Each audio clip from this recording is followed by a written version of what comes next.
Friends ನಮಸ್ತೆ, ನಾನು Mallikarjun. Welcome to ಸ್ಪರ್ಧಾ ಕರ್ನಾಟಕ ಅಕಾಡೆಮಿ ಯೂಟ್ಯೂಬ್ ಚಾನಲ್. ಸ್ನೇಹಿತರೆ, ಇನ್ನೇನು PST ಎಕ್ಸಾಮ್ ನೋಟಿಫಿಕೇಶನ್ ಆಗ ಸಾಧ್ಯತೆ ಇದೆ, ಸದ್ಯದಲ್ಲೇ ಹೊರ ಬೀಳೋ ಚಾನ್ಸಸ್ ಇದೆ.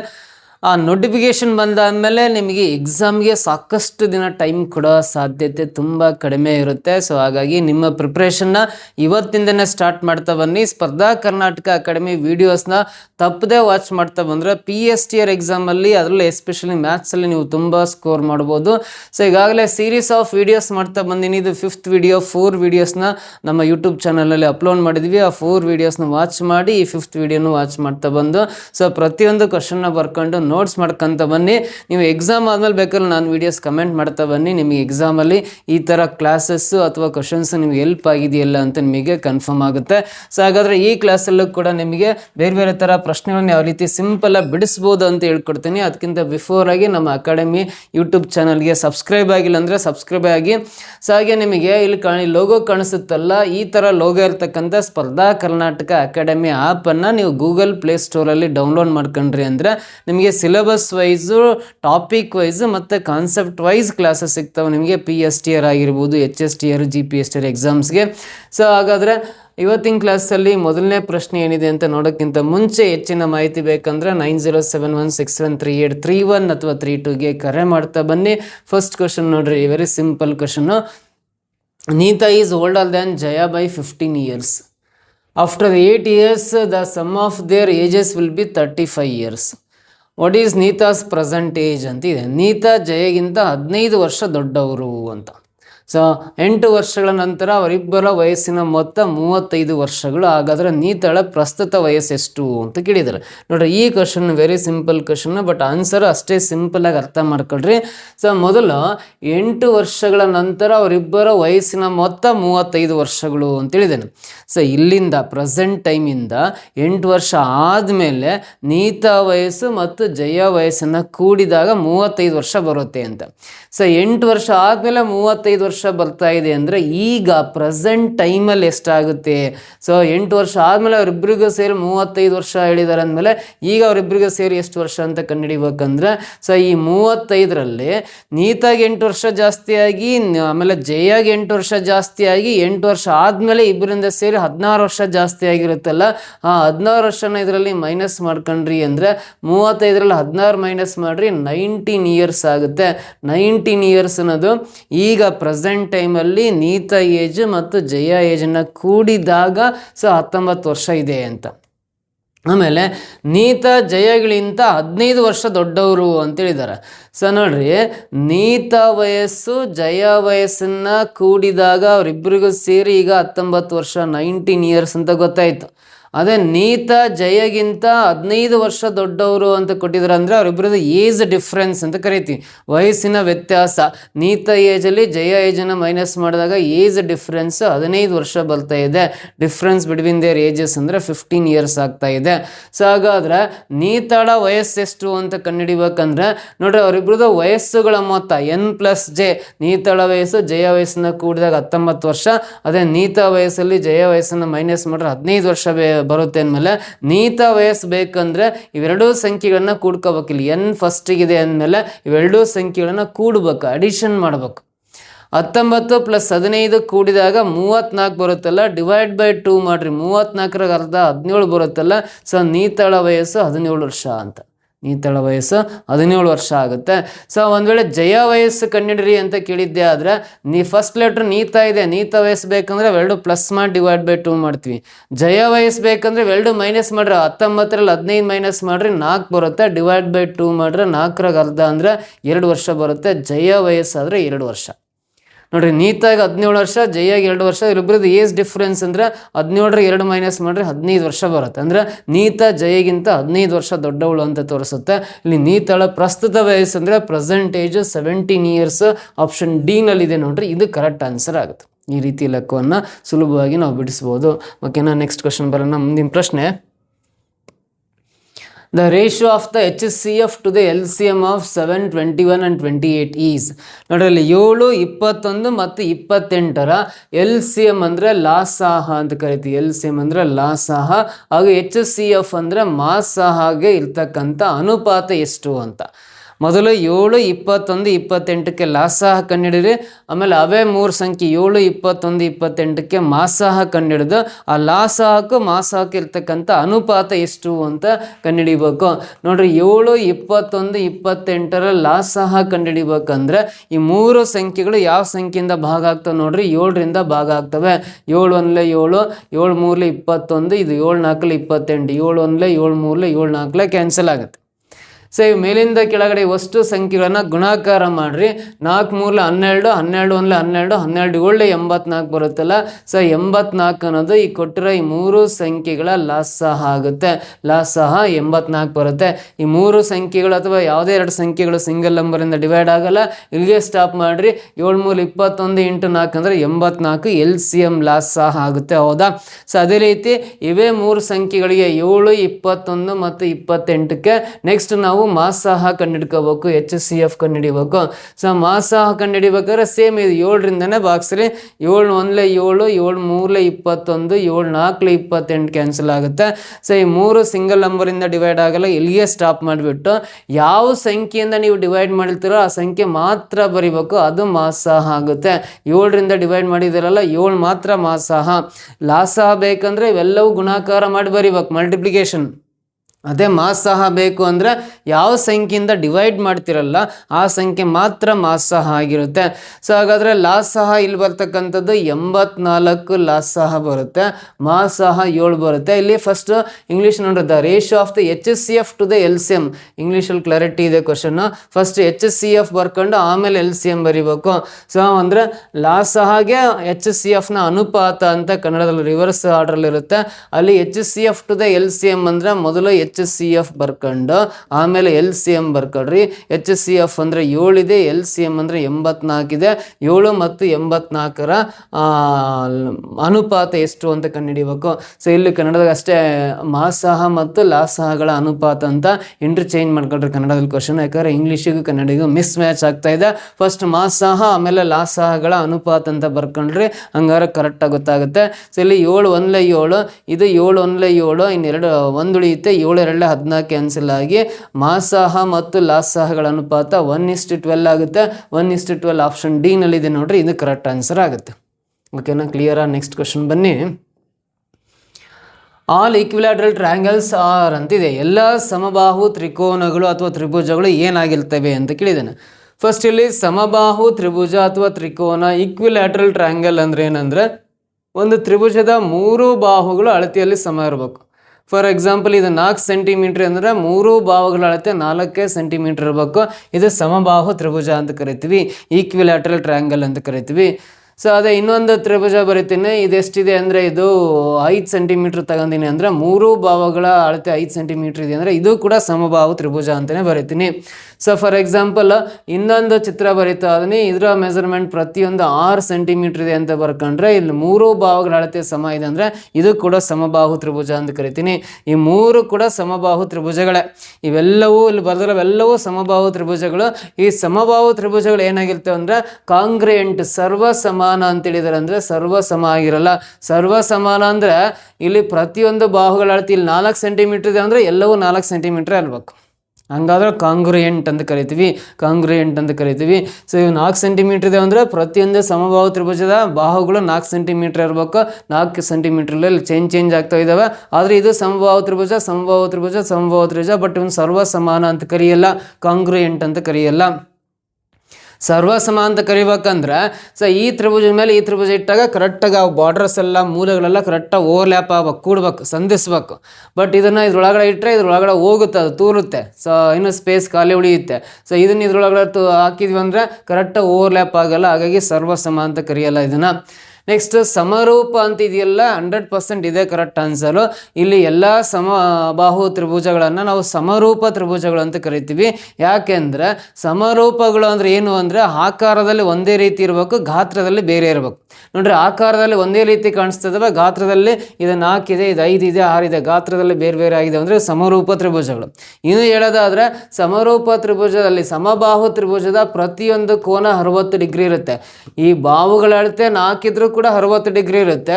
ಈ ಬಾಹುಗಳ ಅಳತೆ 5 ಇದ್ದಾಗಲೂ ಕೂಡ ಪ್ರತಿ ಕೋನದ ಅಳತೆ 60 ಡಿಗ್ರಿನೇ ಇರುತ್ತೆ. ಬಾಹುಗಳ ಅಳತೆ 6 ಇದ್ದಾಗಲೂ ಕೂಡ ಪ್ರತಿ ಕೋನದ ಅಳತೆ ಏನಿರುತ್ತೆ 60 ಡಿಗ್ರಿ ಇರುತ್ತೆ. ಅಂದರೆ ಇವೆಲ್ಲವೂ ಸಮಕೋನೀಯ ತ್ರಿಭುಜಗಳು. ಎಲ್ಲ ತ್ರಿಭುಜಗಳ ಕೋನಗಳು ಸಮ ಇದಾವೆ. ಸೊ ತ್ರಿಭುಜಗಳು ಸಮಕೋನಗಳಾಗಿದ್ದರೆ ಅವನ್ನ ಸಮರೂಪ ತ್ರಿಭುಜಗಳು ಅಂತ ಕರಿತೀವಿ, ಸಿಮಿಲರ್ ಟ್ರಯಾಂಗಲ್ಸ್ ಅಂತ ಕರಿತೀವಿ. ಆಕಾರದಲ್ಲಿ ಒಂದೇ ರೀತಿ ಇದ್ದು ಗಾತ್ರದಲ್ಲಿ ಬೇರೆ ಬೇರೆ ಆಗಿರ್ತಕ್ಕಂಥ ತ್ರಿಭುಜಗಳನ್ನು ನಾವು ಸಮರೂಪ ತ್ರಿಭುಜಗಳು ಅಂತ ಕರಿತೀವಿ. ಸೊ ಹಾಗಾಗಿ ಎಲ್ಲ ತ್ರಿಭುಜಗಳ ಕೋನಗಳ ಅಳತೆ ಸಮ ಇದೆ ಅಂದರೆ ಆಕಾರದಲ್ಲಿ ಒಂದೇ ರೀತಿ ಇದ್ದಾವೆ, ಗಾತ್ರದಲ್ಲಿ ಮಾತ್ರ ಚಿಕ್ಕದು ದೊಡ್ಡದು ಕಾಣಿಸ್ತಾ ಇದೆ ಅಷ್ಟೇ. ಹಾಗಾಗಿ ಇವನ್ನ ಸಮರೂಪ ತ್ರಿಭುಜಗಳು ಅಂತ ಹೇಳ್ತೀವಿ. 100% ಆಪ್ಷನ್ ಬಿ ಕರೆಕ್ಟ್ ಆನ್ಸರು. ಸಮಾನ ಅಂತ ಕರೆಯಲ್ಲ, ಯಾಕಂದರೆ ಇದು 4 ಸೆಂಟಿಮೀಟರ್ ಇದೆ, ಇದು 5 ಸೆಂಟಿಮೀಟರ್ ಇದೆ, 6 ಸೆಂಟಿಮೀಟರ್ ಇದೆ. ಈಕ್ವಲ್ ಟ್ರಯಾಂಗಲ್ಸ್ ಅಂತ ಕರೆಯಲ್ಲ. ಕನ್ಸಿಸ್ಟೆಂಟ್ ಅಂದರೆ ಸ್ಥಿರ ಅನ್ನೋದು ಇದಕ್ಕೆ ಇರ್ರಿಲೆವೆಂಟ್ ವರ್ಡ್. ಇದಕ್ಕೆ ತ್ರಿಭುಜಗಳಲ್ಲಿ ಸ್ಥಿರ ಅಥವಾ ಕನ್ಸಿಸ್ಟೆಂಟ್ ಟ್ರಯಾಂಗಲ್ಸ್ ಅಂತ ಯಾವುದೇ ಪದವನ್ನು ಇದುವರೆಗೂ ನಾವು ಬಳಕೆ ಮಾಡಿಲ್ಲ. ಹಾಗಾಗಿ ಆಪ್ಷನ್ ಡಿನೂ ರಾಂಗ್ ಆನ್ಸರು. ಆಪ್ಷನ್ ಡಿನೇ ಇದಕ್ಕೆ ಸರಿ ಉತ್ತರ ಆಗುತ್ತೆ. ನೆಕ್ಸ್ಟ್ ಮುಂದಿನ ಪ್ರಶ್ನೆ ಬರೋಣ. 5 + √2 ಈಸ್ ಆನ್ ಅಂತಿದೆ ಡ್ಯಾಶ್ ನಂಬರ್. 5 + √2 ಅನ್ನೋದು ಎಂಥ ಸಂಖ್ಯೆ ಅಂತ ಕರಿತೀವಿ ಅಂದರೆ 5 + √2 ಅನ್ನೋದು ಒಂದು ಅಭಾಗಲಬ್ಧ ಸಂಖ್ಯೆ ಅಂತ ಕರಿತೀವಿ, ಇರ್ರಾಷನಲ್ ನಂಬರ್ಸ್ ಅಂತ ಬರಿತೀವಿ. ಸೊ 5 + √2 ಅನ್ನೋದು ಒಂದು ಅಭಾಗಲಬ್ಧ ಸಂಖ್ಯೆ. ಯಾಕಂದರೆ √2ಕ್ಕೆ ನಾವು ಪರ್ಫೆಕ್ಟ್ ಸ್ಕ್ವೇರ್ ರೂಟ್ ಹೊಂದಿಲ್ಲ. ಎರಡರ ಪೂರ್ಣ ವರ್ಗ ಸಂಖ್ಯೆ 1.42 ಸಮಥಿಂಗ್ ಎಲ್ಲ ಆಗುತ್ತೆ, ಅಥವಾ 413 ಸಮಥಿಂಗ್ ಆಗುತ್ತೆ √2ಕ್ಕೆ. ಹಾಗಾಗಿ 5 + √2 ಅನ್ನೋದು ಒಂದು ಅಭಾಗಲಬ್ಧ ಸಂಖ್ಯೆ, ಇರ್ರಾಷನಲ್ ನಂಬರ್ ಅಂತ ಕರಿತೀವಿ. ಇದು ಭಾಗಲಬ್ಧ ಸಂಖ್ಯೆ ಅಂದರೆ ಅದು p/q ರೂಪದಲ್ಲಿ ವ್ಯಕ್ತಪಡಿಸುವ ಎಲ್ಲ ಸಂಖ್ಯೆಗಳನ್ನು ನಾವು ಭಾಗಲಬ್ಧ ಸಂಖ್ಯೆ ಅಂತ ಕರಿತೀವಿ. ಅಲ್ಲಿ ಛೇದ q is not equal to 0 ಆಗಿದ್ದು ಅಂದರೆ ಛೇದ 0ಗೆ ಸಮ ಆಗಿರಲ್ಲ. ಛೇದ 0ವನ್ನು ಬಿಟ್ಟು p/q ರೂಪದಲ್ಲಿರೋ ಎಲ್ಲ ಸಂಖ್ಯೆಗಳನ್ನು ನಾವು ಭಾಗಲಬ್ಧ ಸಂಖ್ಯೆಗಳು ಅಂತ ಕರಿತೀವಿ. ಅಭಾಗಲಬ್ಧ ಸಂಖ್ಯೆಗಳಂದ್ರೆ p/q ರೂಪದಲ್ಲಿ ವ್ಯಕ್ತಪಡಿಸಲು ಸಾಧ್ಯವಿಲ್ಲದ ಸಂಖ್ಯೆಗಳನ್ನು ಅಭಾಗಲಬ್ಧ ಸಂಖ್ಯೆಗಳು ಅಂತ ಬರಿತೀವಿ. ನ್ಯಾಚುರಲ್ ಅಂತ ಕೇಳಿದ್ರೆ ಸ್ವಾಭಾವಿಕ ಸಂಖ್ಯೆಗಳಂದ್ರೆ 1 2 3 4 5 ಅಂಡ್ ಸೊ ಆನ್, ಇವೆಲ್ಲವೂ ಸ್ವಾಭಾವಿಕ ಸಂಖ್ಯೆಗಳು ಅಂತ ಕರಿತೀವಿ. ಆಮೇಲೆ ಪೂರ್ಣ ಸಂಖ್ಯೆಗಳಂದ್ರೆ 0 1 2 3 4 5 ಏನಿದಾವಲ್ಲ ಇವನ್ನೆಲ್ಲವೂ ಪೂರ್ಣ ಸಂಖ್ಯೆಗಳು ಅಂತ ಕರಿತೀವಿ. ಸೊ ಇವು ಪೂರ್ಣ ಸಂಖ್ಯೆಗಳು, ಇವು ಸ್ವಾಭಾವಿಕ ಸಂಖ್ಯೆಗಳು. ಅಭಾಗಲಬ್ಧ ಸಂಖ್ಯೆ ಅಂದರೆ p/q ರೂಪದಲ್ಲಿರ್ಬೇಕು. ಹಾಗಾದ್ರೆ ಆ ಕೊಟ್ಟಿರೋ ಸಂಖ್ಯೆನ ನಾವು ಭಾಗಲಬ್ಧ ಸಂಖ್ಯೆ ಅಂದರೆ p/q ರೂಪದಲ್ಲಿರಬೇಕು. ಹಾಗಾದ್ರೆ ಕೊಟ್ಟಿರೋ ಸಂಖ್ಯೆ 5 + √2 ನಾವು ಅಭಾಗಲಬ್ಧ ಸಂಖ್ಯೆ, ಇರ್ರಾಷನಲ್ ನಂಬರ್ ಅಂತ ಕರಿತೀವಿ. ಆಪ್ಷನ್ ಬಿ ಕರೆಕ್ಟ್ ಆನ್ಸರ್ ಆಗುತ್ತೆ. ಓಕೆನಾ, ಮುಂದಿನ ಪ್ರಶ್ನೆ ಬರೋಣ. Which of the following rational numbers will have non terminating decimal expansion ಅಂತ ಇದೆ. ಕೆಳಗಿನ ಯಾವ ಭಾಗಲಬ್ಧ ಸಂಖ್ಯೆಗಳು ಅಂತ್ಯಗೊಳ್ಳದ ದಶಮಾಂಶ ಸಂಖ್ಯೆಯನ್ನು ಹೊಂದಿರುತ್ತೆ ಅಂತ. ಸೊ ಇಲ್ಲಿ ಕೊಟ್ಟರೆ ಭಿನ್ನರಾಶಿಗಳೇನಿದಾವಲ್ಲ, ಸೊ ಇವನ್ನ ಡೆಸಿಮಲ್ಸಲ್ಲಿ ಬರೀಬೇಕು, ದಶಮಾಂಶ ಸಂಖ್ಯೆಗಳಲ್ಲಿ ಬರೆದ್ರೆ. ನಾನ್ ಟರ್ಮಿನೇಟಿಂಗ್ ಡೆಸಿಮಲ್ಸ್ ಯಾವಿದಾವೆ, ಕೊನೆಗೊಳ್ಳದ ದಶಮಾಂಶ ಸಂಖ್ಯೆಯನ್ನು ಯಾವ ಹೊಂದಿದಾವೆ ಅಂತ ಕೇಳಿದಾನೆ ಅಂದರೆ ವೆರಿ ಸಿಂಪಲ್ಲು. ಇಲ್ಲಿ ಏನು ಮಾಡ್ಬೇಕಂದ್ರೆ 5ರಿಂದ 12 ಬಾಗಿಸ್ಬೇಕು. ನಾವು ಭಾಗಾಕಾರ ಲೆಕ್ಕ ಮಾಡ್ತೀವಲ್ಲ, 5ರಿಂದ 12 ಬಾಗಿಸಿದ್ರೆ 5 2 10 ಶೇಷ 2 ಉಳಿಯುತ್ತೆ. Point cut 0 ಎಳಿಸ್ಕೊಳ್ರಿ. 5 4 20 ಶೇಷ 0 ಉಳಿಯುತ್ತೆ. ಸೊ ಇದೆಷ್ಟು ಬರುತ್ತೆ ಅಂದರೆ 2.4 ಬರುತ್ತೆ. ಇದು ಕೊನೆಗೊಳ್ಳುವ ದಶಮಾಂಶ ಅಂದರೆ ಭಾಗಲಬ್ಧ ಇಲ್ಲಿಗೆ ಎಂಡ್ ಆಗಿಬಿಡ್ತು. 2.4ಗೆ ಎಂಡ್ ಆಯ್ತು ಅಂದರೆ ಇದು ಕೊನೆಗೊಳ್ಳುವ ದಶಮಾಂಶ, ಟರ್ಮಿನೇಟಿಂಗ್ ಡೆಸಿಮಲ್ ಅಂತ ಕರಿತೀವಿ ನಾವು ಇಂಗ್ಲೀಷಲ್ಲಿ. ಸೊ ಹಾಗಾಗಿ ಇದು ಆನ್ಸರ್ ಅಲ್ಲ. 7/2 ಅಂತ ಇದೆಯಲ್ಲ, 2 ಇಂದ 7 ಡಿವೈಡ್ ಮಾಡ್ರಿ. 2 3 6 ಶೇಷ 1 ಉಳಿಯುತ್ತೆ. Point cut 0 ಎಳಿಸ್ಕೊಳ್ರಿ. 2 5 10 ಶೇಷ 0 ಉಳಿಯುತ್ತೆ ಅಂದರೆ ಇಲ್ಲಿ ಕಂಪ್ಲೀಟ್ ಆಯಿತು ಡಿವಿಷನ್. 3.5 ಬಂತಂದ್ರೆ ಇದನ್ನು ಕೂಡ ಟರ್ಮಿನೇಟಿಂಗ್ ಡೆಸಿಮಲ್ ಅಂತ ಕರಿತೀವಿ, ಕೊನೆಗೊಳ್ಳುವ ದಶಮಾಂಶ ಅಂತ ಕರಿತೀವಿ. ಸೊ ಹಾಗಾಗಿ ಇದು 3.5 ಬರುತ್ತೆ. ಇದು ಕೂಡ ಆನ್ಸರ್ ಅಲ್ಲ ನಮಗೆ. ಸೊ ನೆಕ್ಸ್ಟ್ 13/21 ಅಂತಿದೆಯಲ್ಲ, 21 ಇಂದ ನೀವು 13 ಡಿವೈಡ್ ಮಾಡ್ತಾ ಹೋಗ್ರಿ. ಈ ಪಾಯಿಂಟ್ ಕಟ್ಟಿ 0 ಎಳಿಸ್ಕೊಳ್ರಿ. 21 5 ಅಥವಾ 6 126 ಆಗುತ್ತೆ. ಇನ್ನು 4 ಉಳಿಯುತ್ತೆ. ಪಾಯಿಂಟ್ರಿಂದ ಇನ್ನೊಂದು 0 ಹಾಕೊಳ್ರಿ. 21 1 21 ಆಗಿ ಇನ್ನು 19 ಉಳಿಯುತ್ತೆ. ಪಾಯಿಂಟ್ ಕಟ್ಟಿರಿಂದ ಇನ್ನೊಂದು 0 ಹಾಕೊಳ್ರಿ. 21 9 ಮಾಡ್ರಿ. 9 189 ಆಗುತ್ತೆ. ಇನ್ನೂ 1 ಉಳಿಯುತ್ತೆ. ಪಾಯಿಂಟ್ರಿಂದ ಇನ್ನೊಂದು 0 ಹಾಕೊಳ್ರಿ. ಇನ್ನೂ ಪಾಯಿಂಟ್ ಇದೆ ಅಂದರೆ ಇನ್ನು 0 ಕಟ್ಟಿ ಮತ್ತೊಂದು 0 ಹಾಕೊಳ್ರಿ. 21 4 84 ಇನ್ನೂ 16 ಉಳಿಯುತ್ತೆ. ಸೊ ಇನ್ನು ಮುಂದಕ್ಕೆ ಡಿವೈಡ್ ಹಾಕಂತವ್ರೆ. ಇದು ಡೆಸಿಮಲ್ ಎಂಡ್ ಆಗದೆ ಅಲ್ಲ ನೋಡ್ರಿ. 0.61904 ಅಂಡ್ ಸೊ ನೀನು ಮುಂದೆ ಕಂಟಿನ್ಯೂ ಆಗ್ತಾನೆ ಹೋಗುತ್ತೆ ಅಂದರೆ ಇದನ್ನು ನಾವು ಕೊನೆಗೊಳ್ಳದ ದಶಮಾಂಶ ಸಂಖ್ಯೆ ಅಂತ ಕರಿತೀವಿ. ಕೊನೆಗೊಳ್ಳದ ದಶಮಾಂಶ ಸಂಖ್ಯೆ ಅಂದರೆ ಈ ಡಿವಿಷನ್ ಎಂಡೇ ಆಗಲ್ಲ, ಈ ಭಾಗಾಕಾರ ಕ್ರಿಯೆ ಅನ್ನೋದು ಎಂಡೇ ಆಗಲ್ಲ, ಕಂಪ್ಲೀಟೇ ಆಗಲ್ಲ. ಕಂಪ್ಲೀಟ್ ಆಗದೆ ಇದ್ರೆ ಅದನ್ನ ಕೊನೆಗೊಳ್ಳದ ದಶಮಾಂಶ ಸಂಖ್ಯೆ ಅಂತ ಕರಿತೀವಿ, ನಾನ್ ಟರ್ಮಿನೇಟಿಂಗ್ ಡೆಸಿಮಲ್ ಅಂತ ಕರಿತೀವಿ. ಸೊ ಹಾಗಾಗಿ ಆಪ್ಷನ್ ಸಿ ಇದಕ್ಕೆ ರೈಟ್ ಆನ್ಸರ್. ಡಿ ಒಂದ್ಸಲ ಚೆಕ್ ಮಾಡಿ ನೋಡ್ರಿ. 8ರಿಂದ 17 ಡಿವೈಡ್ ಮಾಡ್ತಾ ಹೋದ್ರೆ 8 2 16 ಕಟ್ಟಿದ್ರೆ ಇನ್ನು 1 ಉಳಿಯುತ್ತೆ, ಪಾಯಿಂಟ್ ಕಟ್ಟಿ 0 ಇಳಿಸ್ಕೊಳ್ರಿ.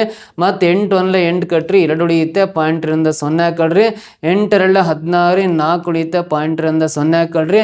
8 5 40 ಇಲ್ಲಿ ಎಂಡ್ ಆಗಿಬಿಡ್ತದೆ ನೋಡ್ರಿ. ಇದು ಲಾಸ್ಟ್ ಶೇಷ 0 ಬಂತಂದ್ರೆ ಈ ದಶಮಾಂಶ ಅಂದರೆ ಡಿವಿಷನ್ ಇಲ್ಲಿ ಕಂಪ್ಲೀಟ್ ಆಯ್ತು, ಆ ಭಾಗಾಕಾರ ಕ್ರಿಯೆ ಇಲ್ಲಿ ಕಂಪ್ಲೀಟ್ ಆಯ್ತು. ಇದು 2.125 ಬರುತ್ತೆ, ಇದೇ ಲಾಸ್ಟ್, ಮುಂದಕ್ಕೆ ಯಾವ ಸಂಖ್ಯೆ ಬರಲ್ಲ. ಸೊ ಇದು ಕೊನೆಗೊಳ್ಳುವ ದಶಮಾಂಶ, ಇದು ಕೊನೆಗೊಳ್ಳುವ ದಶಮಾಂಶ, ಇದು ಕೊನೆಗೊಳ್ಳುವ ದಶಮಾಂಶ. ಇದನ್ನು ಮಾತ್ರ ಡಿವಿಷನ್ ಕಂಪ್ಲೀಟ್ ಆಗ್ತಾ ಇಲ್ಲ, ಇನ್ನು ಕಂಟಿನ್ಯೂ ಆಗ್ತಾನೆ ಹೋಗ್ತಾ ಇದೆ ಅಂದರೆ ಇದು ಕೊನೆಗೊಳ್ಳದ ದಶಮಾಂಶ ಅಂತ ಕರಿತೀವಿ, ನಾನ್ ಟರ್ಮಿನೇಟಿಂಗ್ ಡೆಸಿಮಲ್ ಅಂತ ಕರಿತೀವಿ ಇಂಗ್ಲೀಷಲ್ಲಿ. ಸೊ ಹಾಗಾಗಿ ಇದಕ್ಕೆ option C is the correct answer ಅಂತ ಹೇಳ್ತೀವಿ. ಕ್ಲಿಯರ್ ಅರ್ಥ ಆಯ್ತಾ? So coming to the next question ಬರೋಣ, ಮುಂದಿನ ಪ್ರಶ್ನೆ. The circumference of a circle is equal to dash into radius ಅಂತಿದೆ. ವೃತ್ತದ ಪರಿಧಿ ಈಕ್ವಲ್ ಟು ಡ್ಯಾಶ್ ಇಂಟು ತ್ರಿಜ್ಯ ಅಂತ ಬರಿತೀವಿ. ಸೊ ನೋಡ್ರಿ, ಒಂದು ಸರ್ಕಲ್ ಡ್ರಾ ಮಾಡ್ತಾ ಇದೀವಿ ಅಂದರೆ ಇದನ್ನು ಪರಿಧಿ ಅಂತ ಕರಿತೀವಿ, ಇದನ್ನು ಪರಿಧಿ ಅಂತ ಕರಿತೀವಿ. ಸೊ ಇದನ್ನು ವೃತ್ತ ಕೇಂದ್ರ ಅಂತ ಕರಿತೀವಿ, ಕೇಂದ್ರ ಬಿಂದು ಓ ಅಂತ ಬರಿತೀನಿ. ಸೊ ಇದು ಎ ಅಂತ ಬರ್ಕೊಂಡ್ರೆ ಓ ಎ ಅನ್ನೋದು ವೃತ್ತದ ತ್ರಿಜ್ಯ ಅಂತ ಕರಿತೀವಿ. ಸೊ ಹಾಗಾದ್ರೆ ವೃತ್ತದ ಪರಿಧಿ ಕಂಡುಹಿಡಿಬೇಕಂದ್ರೆ ನಿಮಗೆ symbolically C equal to 2πr ಅಂತ ಬರಿತೀವಿ. ವೃತ್ತದ ಪರಿಧಿ ಅಂದರೆ 2πr ಅಂತ, ಇಲ್ಲ ಆ ತ್ರಿಜ್ಯ ಅಂದರೆ ಆರ್ ಅಂತ ಬರಿತೀವಿ. ಅಂದರೆ ಈ ಡ್ಯಾಶ್ ಪ್ಲಸ್ ಅಲ್ಲಿ ಏನು ಬರುತ್ತೆ, 2π ಬರುತ್ತೆ. ಸೊ ಹಾಗಾಗಿ ಇಲ್ಲಿ 2π ಅಂತ ಇದೆಯಲ್ಲ, ಆಪ್ಷನ್ ಸಿ ಇದೇ ಕರೆಕ್ಟ್ ಆನ್ಸರ್ ಆಗುತ್ತೆ. ವೃತ್ತದ ಪರಿಧಿ ಕಂಡುಹಿಡಿಯೋ ಫಾರ್ಮುಲಾ 2πr ಅಂತ. ಆರ್ ಅಂದರೆ ತ್ರಿಜ್ಯ ಅವರೇ ಕೊಟ್ಟಿದ್ರು ಅಂದಮೇಲೆ ಈ ಡ್ಯಾಶ್ ಪ್ಲಸ್ ಅಲ್ಲಿ ಉಳಿದ್ರೆ 2πನ ತುಂಬಬೇಕು. 2π ಅನ್ನೋದು ಆಪ್ಷನ್ ಸಿ ನಲ್ಲಿದೆ, ಅದು ಕರೆಕ್ಟ್ ಆನ್ಸರ್ ಆಗುತ್ತೆ. ಓಕೆನಾ? ನೆಕ್ಸ್ಟ್ ಮುಂದಿನ ಪ್ರಶ್ನೆ ಬರೋಣ. The longest chord of the circle is, ವೃತ್ತದ ಅತಿ ಉದ್ದವಾದ ಜಾ ಯಾವುದು ಅಂತ ಕೇಳಿದಾನೆ. ನೋಡ್ರಿ, ಈಗ ತಾನು ಹೇಳ್ಕೊಟ್ಟಿದ್ದೀನಿ. Longest chord of the circle ಅಂದರೆ ಇದು ವೃತ್ತ, ಇದು ವೃತ್ತದ ಕೇಂದ್ರ ಓ ಅಂತ ಬರಿತೀನಲ್ಲ. ಸೊ ಇದನ್ನು ನಾವೇನಂತ ಕರಿತೀವಿ ಅಂದರೆ ಜಾ ಅಂತ ಬರಿತೀವಿ, ಇದನ್ನು ಜಾ ಅಂತ ಕರಿತೀವಿ. ಸೊ ಇಂಗ್ಲೀಷಲ್ಲಿ ಕಾರ್ಡ್ ಅಂತ ಕರಿತೀವಿ. ಇಲ್ಲಿ ವೃತ್ತದ ಅತಿ ದೊಡ್ಡ ಜಾ ಅಂದರೆ ಯಾವ್ದಾಗುತ್ತೆ ಅಂದ್ರೆ ನೋಡ್ರಿ, ಸೊ ಅಂದರೆ ವೃತ್ತ ಪರಿಧಿ ಮೇಲೆ ಯಾವುದಾದ್ರೂ 2 ಬಿಂದುಗಳನ್ನು ಗುರುತು ಮಾಡಿ ಅವೆರಡೂ ಬಿಂದುಗಳನ್ನು ಸೇರಿಸುವ ರೇಖೆಯನ್ನು ನಾವು ಜಾ ಅಂತ ಕರಿತೀವಿ, ಕಾರ್ಡ್ ಅಂತ ಕರಿತೀವಿ. ಸೊ ನೋಡ್ರಿ, ವೃತ್ತದ ಪರಿಧಿ ಮೇಲೆ, ಸರ್ಕಂಫರೆನ್ಸ್ ಮೇಲೆ ಯಾವುದೇ 2 ಪಾಯಿಂಟ್ಸನ್ನು ಮಾರ್ಕ್ ಮಾಡಿ, ಈ ಥರ 2 ಪಾಯಿಂಟ್ಸ್ನ ಮಾರ್ಕ್ ಮಾಡಿ ಅವನು ಜಾಯಿನ್ ಮಾಡಿದರೆ ಇದನ್ನ ವೃತ್ತದ ಜಾ ಅಂತ ಕರಿತೀವಿ, ಕಾರ್ಡ್ ಆಫ್ ಎ ಸರ್ಕಲ್ ಅಂತ ಕರಿತೀವಿ. ಅದರ ವೃತ್ತದಲ್ಲಿ ಅತಿ ದೊಡ್ಡ ಜಾ ಅಂದರೆ ಇದು ವೃತ್ತ ಕೇಂದ್ರದ ಮೂಲಕ ಹಾದು ಹೋಗಿರೋದ್ರಿಂದ ಇದನ್ನು ವ್ಯಾಸ ಅಂತ ಕರಿತೀವಿ. ಈ ಜಾ ಏನಿದೆಯಲ್ಲ, ಇದು ಈ ಜಾ ವೃತ್ತ ಕೇಂದ್ರದ ಮೂಲಕ ಹಾದು ಹೋಗಿರೋದ್ರಿಂದ ಇದನ್ನ ವ್ಯಾಸ ಅಂತ ಕರಿತೀವಿ. ಆ ವ್ಯಾಸನೇ ವೃತ್ತದ ಅತಿ ದೊಡ್ಡ ಜಾ ಆಗಿರುತ್ತೆ. ವ್ಯಾಸವು ವೃತ್ತದ ಅತಿ ದೊಡ್ಡ ಜಾ ಅಂತ ಕರಿತೀವಿ. So diameter is the biggest chord of the circle ಅಂತ ಕರಿತೀವಿ. Diameter is the biggest chord of the circle. ವೃತ್ತದ ಅತಿ ಉದ್ದವಾದ ಜಾ ಅಂದರೆ ನಾವು ವ್ಯಾಸ ಅಂತ ಬರಿಬೇಕು. Option C is the correct answer. ಓಕೆನಾ? ನೆಕ್ಸ್ಟ್ ಪ್ರಶ್ನೆ ಬರೋಣ. Out of the following which is a Pythagorean triplet, ಈ ಕೆಳಗಿನವುಗಳಲ್ಲಿ ಪೈಥಾಗೋರಿಯನ್ ತ್ರಿವಳಿ ಯಾವುದು ಅಂತ ಕೇಳಿದ್ದಾನೆ. ಪೈಥಾಗೋರಸ್ನ ತ್ರಿವಳಿ, ನೀವು ಪೈಥಾಗೋರಸ್ ಪ್ರಮೇಯವನ್ನು ಸ್ಕೂಲ್ ಡೇಸಲ್ಲಿ ಓದಿದ್ವಿ. ಪೈಥಾಗೋರಸ್ ಪ್ರಮೇಯ ಅಪ್ಲಿಕೇಬಲ್ ಆಗೋದು ಲಂಬಕೋನ ತ್ರಿಭುಜಕ್ಕೆ ಮಾತ್ರ, ಲಂಬಕೋನ ತ್ರಿಭುಜಕ್ಕೆ ಮಾತ್ರ ಪೈಥಾಗೋರಸ್ ಥಿಯರಮ್ ಅಪ್ಲೈ ಆಗೋದು. ಸೊ ಹಾಗಾದ್ರೆ ಇಲ್ಲಿ ಕೊಟ್ಟರೆ 4 ಆಪ್ಷನ್ಸಲ್ಲಿ ಯಾವುದು ಪೈಥಾಗೋರಸ್ ತ್ರಿವಳಿ ಆಗಿದೆ ಅಂತ ಕೇಳಿದ್ದಾನೆ. ಸೊ ತ್ರಿವಳಿ ಯಾವುದು ಅಂತ ಚೆಕ್ ಮಾಡ್ಕೋಬೇಕಂದ್ರೆ ನೋಡ್ರಿ, ಫಸ್ಟ್ ಈ 3 ಸಂಖ್ಯೆಗಳಲ್ಲಿ ದೊಡ್ಡ ಸಂಖ್ಯೆಯ ವರ್ಗ ಅಂದರೆ 10 ಸ್ಕ್ವೇರ್ ಅಂದರೆ 100 ಆಗುತ್ತಲ್ಲ, ಇದು ಉಳಿದ 2 ಸಂಖ್ಯೆಯ ವರ್ಗಗಳ ಮೊತ್ತಕ್ಕೆ ಸಮ ಇರಬೇಕು. 1 ಸ್ಕ್ವೇರ್ ಪ್ಲಸ್ 5 ಸ್ಕ್ವೇರ್ಗೆ ಸಮ ಇರಬೇಕು. ಉಳಿದಿರೋ 2 ಸಂಖ್ಯೆಗಳು 1 ಮತ್ತು 5 ಇದೆಯಲ್ಲ, 1ಕ್ಕೆ ಸ್ಕ್ವೇರ್ ಹಾಕಿ 5ಕ್ಕೆ ಸ್ಕ್ವೇರ್ ಹಾಕಿರೋ 1 ಸ್ಕ್ವೇರ್ ಅಂದರೆ 1, 5 ಸ್ಕ್ವೇರ್ ಅಂದರೆ 25, ಇವೆರಡು ಕೂಡಿದಾಗ 26 ಬರುತ್ತೆ. ಸೊ ನೋಡಿ, ಇಲ್ಲಿ ದೊಡ್ಡ ಸಂಖ್ಯೆ ಆಗಿರುತ್ತಲ್ಲ, ಈ ದೊಡ್ಡ ಸಂಖ್ಯೆಯ ವರ್ಗ ಅಂದರೆ ಸ್ಕ್ವೇರ್ ಮಾಡಿರೋ ಸಂಖ್ಯೆ, ಇದು ಈ 2 ಸಂಖ್ಯೆಗಳ ವರ್ಗಗಳ ಮೊತ್ತಕ್ಕೆ ಸಮ ಬರಬೇಕು. ಈ 100 26 ಸಮ ಇಲ್ಲ ಅಂದರೆ ಇದು ಪೈಥಾಗೋರಸ್ನ ತ್ರಿವಳಿ ಅಲ್ಲ. ಫಸ್ಟ್ ಒನ್ ರಾಂಗ್ ಅಂತ. ಸೆಕೆಂಡ್ ಒನ್ ಬರೋಣ. 3 4 5 ಇದೆಯಾ ಅಂದರೆ ದೊಡ್ಡ ಸಂಖ್ಯೆ 5 ಇದೆಯಲ್ಲ, 5ಗೆ ಸ್ಕ್ವೇರ್ ಹಾಕಿರೋ 25 ಬರುತ್ತೆ. ಉಳಿದ 2 ಸಂಖ್ಯೆಗಳು 3 ಮತ್ತು 4 ಇದಾವಲ್ಲ, 3ಗೆ ಸ್ಕ್ವೇರ್ ಹಾಕಿ 4ಗೆ ಸ್ಕ್ವೇರ್ ಹಾಕಿ ಕೂಡ್ರಿ. 3 ಸ್ಕ್ವೇರ್ ಅಂದರೆ 9, 4 ಸ್ಕ್ವೇರ್ ಅಂದರೆ 16, ಇವೆರಡು ಕೂಡಿದಾಗ 25 ಬರುತ್ತಲ್ಲ. ನೋಡಿ, ಇವೆರಡೂ ಸಂಖ್ಯೆಗಳ ವರ್ಗಗಳ ಮೊತ್ತ ಇದು ಒಂದೇ ಸಂಖ್ಯೆಯ ವರ್ಗಕ್ಕೆ ಸಮ ಇರೋದ್ರಿಂದ, ಇವೆರಡು ಸಮ ಇರೋದ್ರಿಂದ ಇದು ಪೈಥಾಗೋರಸ್ ತ್ರಿವಳಿ ಆಗಿದೆ. 3, 4, 5 ಈಸ್ ಎ ಪೈಥಾಗೋರನ್ ಟ್ರಿಪ್ಲೆಟ್ ಅಂತ ಕರಿತೀವಿ. Option B correct answer. So ಇದು 2, 2, 2 ಸೇಮ್ ಇದೆ ಅಂದರೆ ಇದು ಪೈಥಾಗೋರಸ್ ತ್ರಿವಳಿ. ಯಾವ ಸೇಮ್ ನಂಬರ್ಸ್ ಇರೋ ಪೈಥಾಗೋರಸ್ ತ್ರಿವಳಿಗಳು ಬರೋದೇ ಇಲ್ಲ, ಹಾಗಾಗಿ ರಾಂಗ್ ಅಂತ ಕರಿತೀವಿ. ಆಮೇಲೆ 5, 5 ಯಾವುದೇ ರಿಪೀಟೆಡ್ ನಂಬರ್ಸು ಕೂಡ ಪೈಥಾಗೋರಸ್ ತ್ರಿವಳಿ ಆಗಿರೋಕ್ಕೆ ಚಾನ್ಸೇ ಇಲ್ಲ. ಹಿಂಗೆ 2 ನಂಬರ್ಸು ರಿಪೀಟ್ ಆಗಿರೋದು ಅಥವಾ ಈ ಥರ 3 ನಂಬರ್ಸ್ ರಿಪೀಟ್ ಆಗಿರೋ ಯಾವುದೇ ಸಂಖ್ಯೆಗಳು ಪೈಥಾಗೋರಸ್ನ ತ್ರಿವಳಿಗಳು ಆಗಿರಲ್ಲ. ಅದಕ್ಕೋಸ್ಕರ 100% ಸಿ ಮತ್ತು ಡಿ ಚೆಕ್ ಮಾಡೋ ಅವಶ್ಯಕತೆ ಇಲ್ಲ. ಈ ಕಂಡೀಷನ್ನ ಅವು ರಾಂಗ್ ಅಂತಲೇ ಹೇಳ್ಬೋದು. ಆಪ್ಷನ್ ಬಿ ಏನದೆ 3, 4, 5 ಅನ್ನೋದೇ ಪೈಥಾಗೋರಸ್ ತ್ರಿವಳಿ ಆಗಿರುತ್ತೆ. ಪೈಥಾಗೋರಸ್ ತ್ರಿವಳಿ ಅಪ್ಲಿಕೇಬಲ್ ಆಗೋದು ರೈಟ್ ಆಂಗಲ್ ಟ್ರ್ಯಾಂಗಲ್ಸ್, ಲಂಬಕೋನ ತ್ರಿಭುಜಗಳಿಗೆ ಮಾತ್ರ ಅನ್ನೋದು ಗೊತ್ತಿರಬೇಕು. ನೆಕ್ಸ್ಟ್ ಮುಂದಿನ ಪ್ರಶ್ನೆ ಬರೋಣ. The coordinates of origin are, ಮೂಲ ಬಿಂದುವಿನ ನಿರ್ದೇಶಾಂಕಗಳು ಯಾವ್ಯಾವು ಅಂತ ಕೊಟ್ಟಿದ್ದಾನೆ.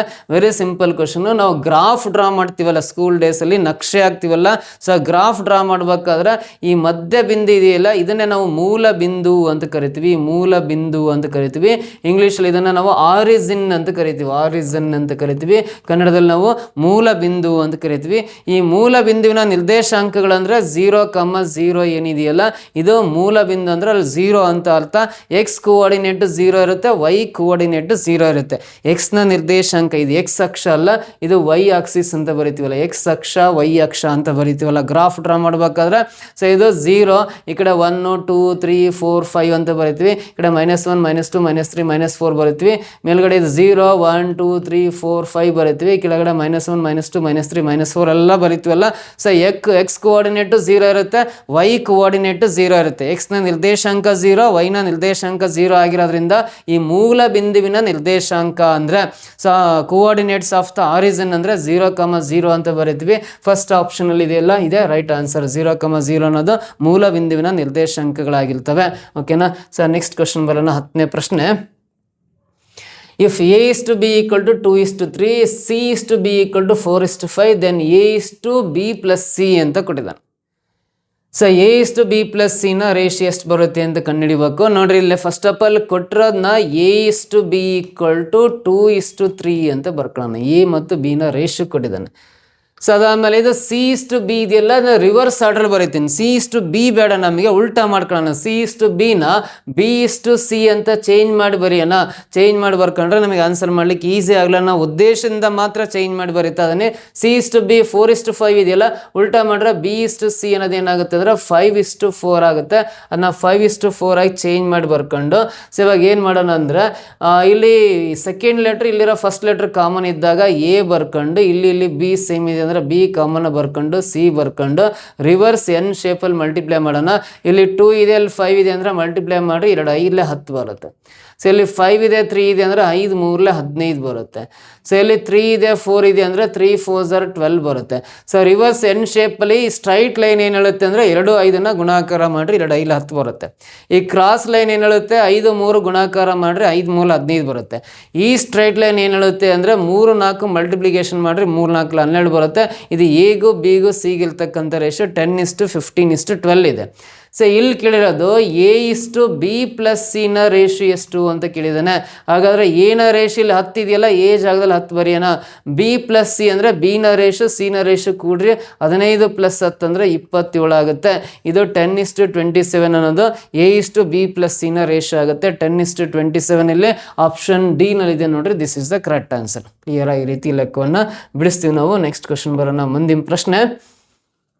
The LCM of two numbers is 150 and the ratio of the numbers is 2 is to 3, then the difference of the numbers will be. ನೋಡ್ರಿ, 2 ಸಂಖ್ಯೆಗಳ ಲಾಸ್ ಸಹ 150 ಇದೆ.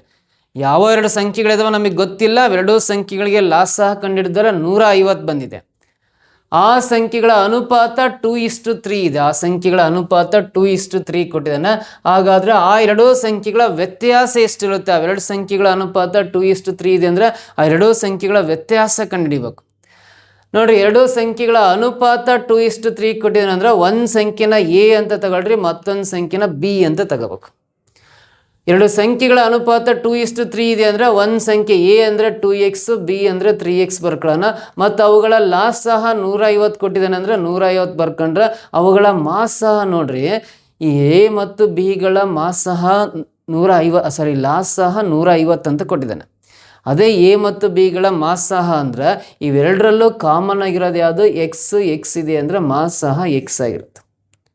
ಎರಡರಲ್ಲೂ ಇರ್ತಕ್ಕಂಥ ಫ್ಯಾಕ್ಟರ್ ಯಾವುದಿರುತ್ತೆ, ಎರಡರಲ್ಲೂ ಕಾಮನ್ ಇರೋ ಫ್ಯಾಕ್ಟರ್ ಯಾವುದಿರುತ್ತಲ್ಲ ಅದೇ ಮಾಸ್ ಸಹ ಆಗಿರುತ್ತೆ. ಸೊ ಇದರಲ್ಲಿ ಎಕ್ಸ್ ಇದೆ, ಇದರಲ್ಲಿ ಎಕ್ಸ್ ಇದೆ ಅಂದರೆ ಮಾಸ್ ಸಹ ಎಕ್ಸ್ ಅಂತ ಬರಿಬೋದು. ಸೊ ಇವಾಗ ಎರಡು ಸಂಖ್ಯೆಗಳು ಅವುಗಳ ಲಾಸಹ ಮತ್ತು ಮಾಸಹಗಳಿರ್ತಕ್ಕಂಥ ಒಂದು ಸಮೀಕರಣ ಇದೆ. The relation between two numbers and their HCF and LCM ಸಂಬಂಧಪಟ್ಟಂಥ ಒಂದು ರಿಲೇಷನ್ ಇದೆ, ಒಂದು ಸಮೀಕರಣ. ಏನಂದರೆ A × B = L × H ಅಂತ ಬರಿತೀವಿ. ಅಂದರೆ ಎ ಮತ್ತು ಬಿ ಅಂದರೆ ಎರಡು ಸಂಖ್ಯೆಗಳ ಗುಣಲಬ್ಧವು ಅವುಗಳ ಲಾಸಹ ಮತ್ತು ಮಾಸಹಗಳ ಗುಣಲಬ್ಧಕ್ಕೆ ಸಮ ಇರುತ್ತೆ ಅಂತ. The product of any two numbers is equal to the product of their LCM and HCF ಅಂತ ಬರಿತೀವಿ. Product of any two numbers is equal to the product of their LCM and HCF ಅಂತ ಬರಿತೀವಿ. ಎರಡು ಸಂಖ್ಯೆಗಳ ಗುಣಲಬ್ಧ ಅವುಗಳ ಲಾಸಹ ಮತ್ತು ಮಾಸಹಗಳ ಗುಣಲಬ್ಧಕ್ಕೆ ಸಮ ಅಂತ ಹೇಳ್ತೀವಿ. ಸೊ ಎ ಅಂದರೆ ಒಂದು ಸಂಖ್ಯೆ 2x ಬರಿತೀನಿ, ಇಂಟು ಬಿ ಅಂದರೆ ಮತ್ತೊಂದು ಸಂಖ್ಯೆ 3x ಬರಿತೀನಿ, ಎಲ್ ಅಂದರೆ ಲಾಸಹ 150 ಬರಿತೀನಿ, ಎಚ್ ಅಂದರೆ ಮಾಸಹ ಗೊತ್ತಿದೆ ಎಕ್ಸ್ ಅಂತ ಎಕ್ಸ್ ಬರ್ಕೊಂತೀನಿ. ಸೊ ಇಲ್ಲೊಂದು ಎಕ್ಸ್, ಇದರಲ್ಲಿರೋ ಎಕ್ಸ್ ಕ್ಯಾನ್ಸಲ್ ಮಾಡೋಣ. ಇದು 3 2 6 ಎಕ್ಸ್ ಉಳಿಯುತ್ತೆ, ಇಲ್ಲಿ 150 ಆಗುತ್ತೆ. 6ರಿಂದ ಇದನ್ನ ಡೈರೆಕ್ಟ್ ಬಾಕ್ಸ್ರಿ, 6 2 12, 3 ಉಳಿಯುತ್ತೆ, 6 5 30 ಕ್ಯಾನ್ಸಲ್ ಆಗಿ ಎಕ್ಸ್ = 25 ಬರುತ್ತೆ. ಎಕ್ಸ್ ಅಂದರೆ 25 ಬರುತ್ತೆ. ಎಕ್ಸ್ ಅಂದರೆ 25 ಬಂದಿದೆ ಅಂದರೆ ಇಲ್ಲಿ ಕೇಳಿರೋ ಪ್ರಶ್ನೆ ಏನಂದರೆ ಅವು ಆ ಸಂಖ್ಯೆಗಳ ವ್ಯತ್ಯಾಸ ಎಷ್ಟು ಅಂದರೆ, ಏನದು ಒಂದು ಸಂಖ್ಯೆ 2x ಇದೆ, ಬಿ ಏನದು 3x ಇದೆ ಅಂದರೆ ಈ 3x ಅಲ್ಲಿ 2x ಕಳೆದಾಗ ವ್ಯತ್ಯಾಸ ಎಷ್ಟು ಬರುತ್ತೆ, ಎಕ್ಸ್ ಬರುತ್ತೆ. ಎಕ್ಸ್ ಅಂದರೆ ಇಲ್ಲಿ 25 ಅಂತ ಗೊತ್ತಿದೆಯಲ್ಲ, ಆ ಎರಡೂ ಸಂಖ್ಯೆಗಳ ವ್ಯತ್ಯಾಸ 25 ಬರುತ್ತೆ. 25 ಅನ್ನೋದು ಆಪ್ಷನ್ ಸಿ ನಲ್ಲಿದೆ. This is the answer. ಓಕೆನಾ, ಈ ರೀತಿ ಈ ಲೆಕ್ಕವನ್ನು ಬಿಡಿಸ್ಬೋದು. ನೆಕ್ಸ್ಟ್ ಮುಂದಿನ ಪ್ರಶ್ನೆ ಬರೋಣ.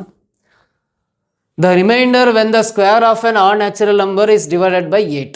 ನೋಡಿ, ಈ ಕ್ವಶನಿಗೆ ಆನ್ಸರ್ ನೀವೇ ಕಮೆಂಟ್ ಬಾಕ್ಸಲ್ಲಿ ಕಮೆಂಟ್ ಮಾಡಿರಿ. ವಿಡಿಯೋ ಪಾಸ್ ಮಾಡಿ ಲೆಕ್ಕ ಮಾಡಿ ಕಮೆಂಟ್ ಬಾಕ್ಸಲ್ಲಿ ಕಮೆಂಟ್ ಮಾಡಿ ನೋಡೋಣ ಎಷ್ಟು ಜನ ಕಮೆಂಟ್ ಬಾಕ್ಸಲ್ಲಿ ಕಮೆಂಟ್ ಮಾಡ್ತೀರ. ಬೇರೆ ಕಮೆಂಟ್ಸ್ ನೋಡೋಂಗಿಲ್ಲ, ನೀವೇ ಓನಾಗಿ ಕಮೆಂಟ್ ಮಾಡಿ ಆಮೇಲೆ ವಿಡಿಯೋನ ಕಂಟಿನ್ಯೂ ಮಾಡ್ತಾ ಹೋಗಿ ಆನ್ಸರ್ ಚೆಕ್ ಮಾಡ್ತಾ ಬನ್ನಿ. The remainder when the square of any odd natural number is divided by 8. ಬೆಸ ಸ್ವಾಭಾವಿಕ ಸಂಖ್ಯೆಯ ವರ್ಗವನ್ನು 8ರಿಂದ ಭಾಗಿಸಿದಾಗ ದೊರೆಯುವ ಶೇಷ ಅಂತ. ಬೆಸ ಸ್ವಾಭಾವಿಕ ಸಂಖ್ಯೆ, ಬೆಸ ಸಂಖ್ಯೆಗಳು ಅಂತ ಗೊತ್ತಿದೆ, ಆಡ್ ನಂಬರ್ಸ್ ಅಂದರೆ ಗೊತ್ತಿದೆ. ಬೆಸ ಸಂಖ್ಯೆಗಳು ಅಂದರೆ 1, ಈ 1ರ ಸ್ಕ್ವೇರ್ ಅಂದರೆ 1ರ ವರ್ಗ 1 ಆಗುತ್ತೆ. ನೆಕ್ಸ್ಟ್ 3 ಸ್ಕ್ವೇರ್ ಅಂದರೆ 9, 3 ಆದಮೇಲೆ ನೆಕ್ಸ್ಟ್ ಬೆಸ ಸಂಖ್ಯೆ 5 ಸ್ಕ್ವೇರ್ ಅಂದರೆ 25. ಸೊ 5 ಆದಮೇಲೆ ನೆಕ್ಸ್ಟ್ 7 ಸ್ಕ್ವೇರ್ ಅಂದರೆ 49. ಸೊ 7 ಆದಮೇಲೆ ನೆಕ್ಸ್ಟ್ 9 ಸ್ಕ್ವೇರ್ ಅಂದರೆ 81. ಸೊ ನೆಕ್ಸ್ಟ್ 11 ಸ್ಕ್ವೇರ್ ಅಂದರೆ 121. ನೆಕ್ಸ್ಟ್ ಇದಾದಮೇಲೆ 13 ಸ್ಕ್ವೇರ್ ಅಂದರೆ 169 ಅಂಡ್ ಸೊ ಹಿಂಗೆ ಬರಿತೀವಿ. ಅಷ್ಟು ಬರ್ಕೊಳ್ಳೋ ಅವಶ್ಯಕತೆ ಇಲ್ಲ, ಸುಮ್ಮನೆ ನಾನು ಬರ್ದಿನಿ ಅಷ್ಟೇ, ನನಗೆ ಮಾಡೋಕ್ಕೆ ಕೆಲಸ ಇಲ್ಲ ಹಾಗಾಗಿ ಬರದೆ. ಬಟ್ ನೀವೇನು ಎಲ್ಲವೂ ಬರೆಯೋ ಅವಶ್ಯಕತೆ ಇಲ್ಲ, ಕ್ವಶನ್ಗೆ ಆನ್ಸರ್ ಮಾಡ್ಕೊಳ್ಳೋದು ತುಂಬ ಈಸಿ. ಇವು ಬೆಸ ಸ್ವಾಭಾವಿಕ ಸಂಖ್ಯೆಯ ವರ್ಗಗಳು, ಇವೆಲ್ಲವು ಇವು ರೈಟ್ ಸೈಡಲ್ಲಿರೋವೆಲ್ಲ ಬೆಸ ಸ್ವಾಭಾವಿಕ ಸಂಖ್ಯೆಯ ವರ್ಗಗಳಿಲ್ಲ ಒಂದಿದೆ, ಹೌದಾ? ಸೊ ಈ ಬೆಸ ಸ್ವಾಭಾವಿಕ ಸಂಖ್ಯೆ ವರ್ಗಗಳನ್ನು ನೀವು 8ರಿಂದ ಭಾಗಿಸ್ಬೇಕು. 8ರಿಂದ ಭಾಗಿಸಿದಾಗ ಶೇಷ ಎಷ್ಟು ಬರುತ್ತೆ ಅಂತ ಹೇಳ್ಬೇಕು. ನೋಡ್ರಿ, 1 ಅನ್ನೋದು 8ಗಿಂತ ಚಿಕ್ಕ ಸಂಖ್ಯೆ ಆಗಿರೋದ್ರಿಂದ 8ರಿಂದ ಭಾಗಿಸೋ ಅವಶ್ಯಕತೆ ಇಲ್ಲ, ಇದೇ ಶೇಷ. 1 ಇಟ್ಸೆಲ್ಫ್ ಈಸ್ ದ ರಿಮೈಂಡರ್ ಅಂತ ಕರಿತೀವಿ. ಯಾಕಂದ್ರೆ 1 ಅದು 8ಗಿಂತ ಚಿಕ್ಕ ಸಂಖ್ಯೆ, 8ರಿಂದ ಭಾಗಿಸೋ ಅವಶ್ಯಕತೆ ಇಲ್ಲ. ಈ 1 ಇಟ್ಸೆಲ್ಫ್ ಈಸ್ ದ ರಿಮೈಂಡರ್ ಅಂತಲೇ ತಗೋಬೇಕು, 1 ಅಂತ ಗೊತ್ತಾಯ್ತು. ನೆಕ್ಸ್ಟ್ ಈ 9 ಇದೆಯಲ್ಲ, ಇದನ್ನು 8ರಿಂದ ಭಾಗಿಸ್ರಿ, 8 1 8, ಶೇಷ 1 ಬರುತ್ತೆ. ನೋಡ್ರಿ, ಇಲ್ಲಿ ಶೇಷ 1 ಬಂತು. ಇದಲ್ಲದೆ ನೆಕ್ಸ್ಟು 25 ತಗೊಳ್ಳೋಣ. ಇದು ಬೆಸ ಸ್ವಾಭಾವಿಕ ಸಂಖ್ಯೆ, ಇದನ್ನ 8ರಿಂದ ಭಾಗಿಸೋಣ. 8 3 24, ಶೇಷ ಎಷ್ಟು ಬರುತ್ತೆ, 1 ಬರುತ್ತೆ. ಇದರಲ್ಲೂ ಶೇಷ 1 ಬಂತು. ಇಲ್ಲ 25 ಬೇಡ ಅಂದರೆ 49 ತಗೊಳ್ರಿ. 49ನ 8ರಿಂದ ಡಿವೈಡ್ ಮಾಡಿರಿ, 8 6 48, ಶೇಷ 1 ಬರುತ್ತೆ. 49 ಬೇಡ ಅಂದರೆ 81 ಹಾಕ್ಯಂಡು ಚೆಕ್ ಮಾಡಿರಿ 8ರಿಂದ. ಇದು 8 10 80 ಡೈರೆಕ್ಟ್ ಬರೀಬೇಕು, ಶೇಷ 1 ಬರುತ್ತೆ ಇದರಲ್ಲೂ. ಈ 121 ಬೇಕಾದ್ರೆ 8ರಿಂದ ಡಿವೈಡ್ ಮಾಡಿರಿ. ಸೊ 8ರಿಂದ 8 1 8, ಶೇಷ 4 ಉಳಿಯುತ್ತೆ, 1 ಕೆಳಗಿಳಿಸ್ಕೊಳ್ರಿ. ಮತ್ತು 8 5 40, ಶೇಷ 1 ಉಳಿಯುತ್ತೆ. ನೋಡಿರಿ, ಈ ಬೆಸ ಸ್ವಾಭಾವಿಕ ಸಂಖ್ಯೆ ವರ್ಗಗಳಿದಾವಲ್ಲ, ಯಾವುದೇ ಬೆಸ ಸ್ವಾಭಾವಿಕ ಸಂಖ್ಯೆ ವರ್ಗವನ್ನು ನೀವು 8ರಿಂದ ಡಿವೈಡ್ ಮಾಡ್ಕೊಂತವ್ರೆ ಪ್ರತಿಯೊಂದರಲ್ಲೂ ಶೇಷ 1 ಬರ್ತಾಯಿತ್ತು, ಚೇಂಜೇ ಆಗ್ತಾ ಇಲ್ಲ. ಸೊ ಹಾಗಾಗಿ ಆನ್ಸರ್ ಇದಕ್ಕೆ universal 1, option C is the correct answer. Okay, clear. Next question ಬರೋಣ. ಮುಂದಿನ ಪ್ರಶ್ನೆ,